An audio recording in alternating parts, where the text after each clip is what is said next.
तो अस्सलाम वालेकुम दोस्तों। उम्मीद है आप सब लोग खैरियत से होंगे। तो मैं आज आपको समझाऊंगा फर्स्ट जनरेशन। काफ़ी मेरे स्टूडेंट्स को समझ में नहीं आई थी और जो काफ़ी मेरे फ्रेंड्स हैं वो भी यही पूछ रहे थे कि हमें इनमें से सर समझ में कुछ नहीं आया है कि फ़र्स्ट जनरेशन क्या है, सेकंड क्या है। तो आज मैं फिर से आया हूँ फर्स्ट जनरेशन को लेके। फर्स्ट जनरेशन जो कि 1914 से 1956 तक चली थी, जो कि थी विक्रम ट्यूब। फर्स्ट जनरेशन को हम कहते हैं विक्रम ट्यूब। विक्रम ट्यूब क्या है तो मैंने आपको पहले ही बताया था किस किस पे काम करती है। तो विक्रम ट्यूब को समझने के लिए थोड़ा सा ध्यान में रखना है, जो कि शुरू की चीज़ों में विक्रम ट्यूब यानी शुरू की जो जनरेशन थी वो थी। मीन्स जो साइज़ में भी बड़े थे, इस वजह से जो हम उसके जो कंप्यूटर की जनरेशन बना रहे हैं या कंप्यूटर उस जनरेशन में बनते थे वो भी काफ़ी ही ज़्यादा बड़े थे। तो आज मैं आपको समझाऊंगा सर्क्यूटरी मैग्नेटिक ड्रम्स। मीन्स वो जब उनको कोई मेमोरी में सेव करना चाहिए था या उनकी जो मेमोरी थी वो इन पे ड्रम्स पे होती थी, मैग्नेटिक ड्रम्स थे वो, उन पे उनकी मेमोरी स्टोर होती थी, जिसको हम मेमोरी बोलते हैं, वो स्टोर होती थी मैग्नेटिक ड्रम्स पर। तो उसके बाद आते हैं इनॉर्मियस। इनॉर्मियस मीन्स इनॉर्मियस एंटायर रूम।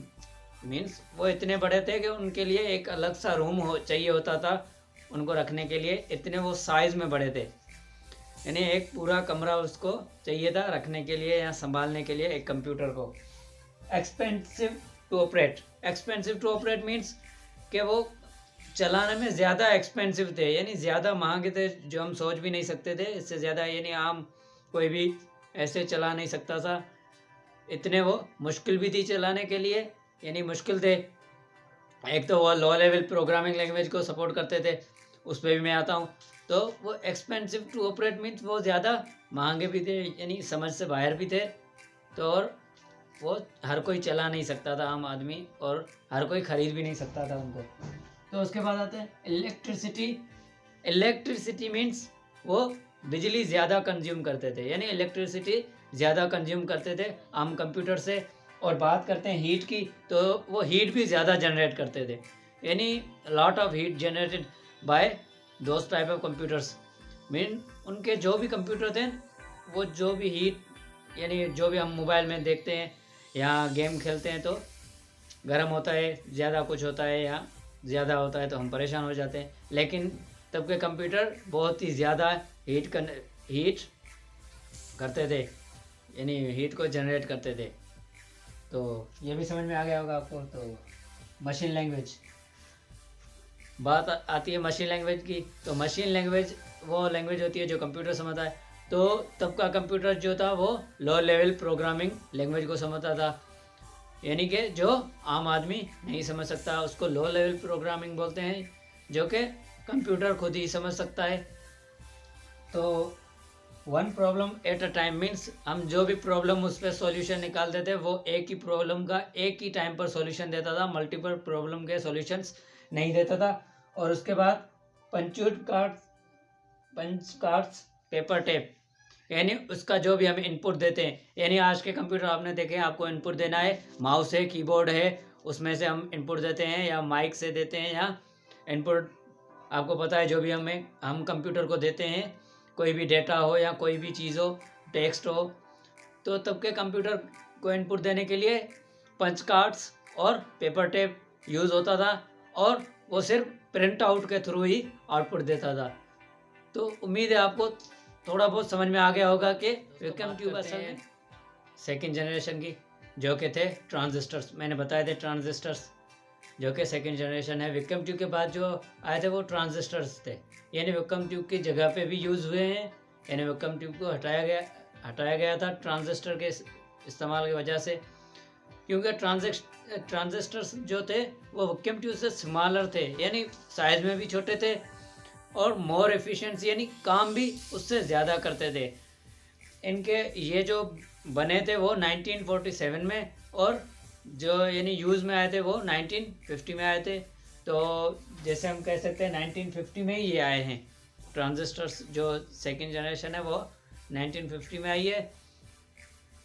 तो ये क्या थे कि विक्रम ट्यूब से ज़्यादा जल्दी करते थे, और एफिशिएंट मीन्स कम टाइम में ज़्यादा काम करना, और ज़्यादा काम के लिए कम मेमोरी को कंज्यूम करना, ये एफिशिएंट कहलाते हैं। और चीपर मीन्स सस्ते थे, यानी इतने महंगे नहीं।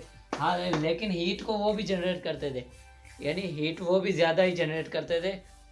जैसे वैक्यूम ट्यूब, ट्रांजिस्टर भी थोड़ी कम, लेकिन जो कि सिमिलर थे, इसलिए हीट तो कंज्यूम करते थे लेकिन उससे कम करते थे, लेकिन करते थे। और उनके लिए भी इनपुट जो था वो पंच कार्ड और पेपर टेप के ज़रिए इनपुट देते थे, और जो आउटपुट आता था वो प्रिंट आउट के ज़रिए आता था। और हाँ, जो लैंग्वेज वो यूज़ होने लगी वो थी क्रिप्टिक बाइनरी लैंग्वेज, यानी जिसके सिंबलिक आते हैं या जो हम सिंबल्स देते हैं उनको यूज़ करके बाइनरी और असेंबली लैंग्वेजेस जो हैं उनको यूज़ किया जाता था। जो प्रोग्रामर्स थे वो वर्ड को इस्तेमाल कर सकते थे कंप्यूटर को समझाने के लिए या मशीन को समझने में मदद करने के लिए। तो मुझे लगता है ये भी आपको क्लियर हो गई होगी। और तब उसी time high level language, programming languages जो थी हाई लेवल लैंग्वेज, वो भी बनना शुरू हो गई थी, जो रोबस थी और दूसरी जो भी थी कॉम्बोल थी, ये बनना शुरू हुई थी उस टाइम में, यानी क्रिप्टिक बाइनरी। तो बात आती है थर्ड जनरेशन की।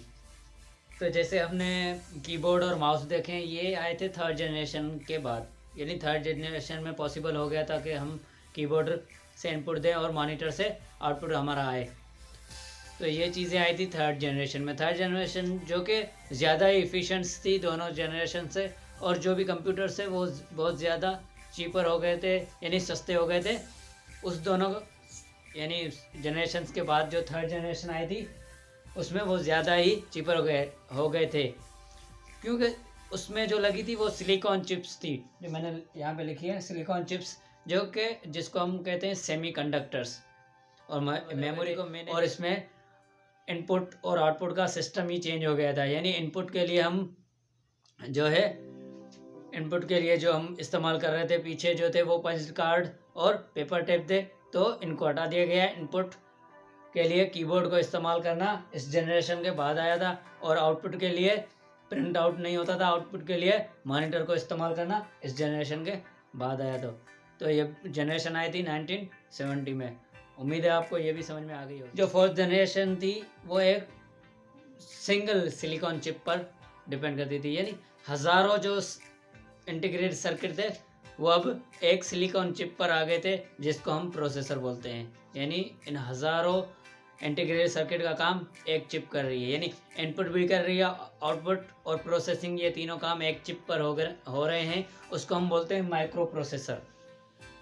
उम्मीद है आपको समझ में आ गया होगा। यानी जैसे हम वैक्यूम ट्यूब को इस्तेमाल करते हैं, जो साइज़ के बहुत ही बड़े थे, उसके बाद आए ट्रांजिस्टर्स, तो साइज़ अब कम हो गई और काम भी ज़्यादा एफिशिएंट हो गया और स्पीड से हो गया। तो उसके बाद आई इंटीग्रेटेड सर्किट, जिसमें हज़ारों ट्रांजिस्टर्स का काम एक आईसी कर रही है। तो ऐसे ही अब जब प्रोसेसर आ गया तो हज़ारों प्रोसेसर के काम, यानी हज़ारों इंटीग्रेटेड सर्किट के काम एक प्रोसेसर कर रहा है, यानी एक सिलिकॉन चिप जो है वो हज़ारों इंटीग्रेटेड सर्किट के काम कर रही है। ये थी हमारी फोर्थ जनरेशन। लर्निंग आपने सुनी, वो भी आर्टिफिशियल इंटेलिजेंस यानी एआई के थ्रू ही हो रही है। तो उम्मीद है आपको फिफ्थ जनरेशन समझ में आ गई होगी। ये अंडर डेवलपमेंट मीन्स इस पर अभी काम चल रहा है। तो फोर्थ जनरेशन क्या थी, फर्स्ट जनरेशन क्या थी, ये मैंने सारा आपको समझा दिया कि फर्स्ट जनरेशन क्या थी। वैक्यूम ट्यूब थे, उसके बाद ट्रांजिस्टर, उसके बाद आईसी, उसके बाद माइक्रो प्रोसेसर और उसके बाद आर्टिफिशियल इंटेलिजेंस। अभी भी कुछ समझ में चीज़ें नहीं आई होंगी।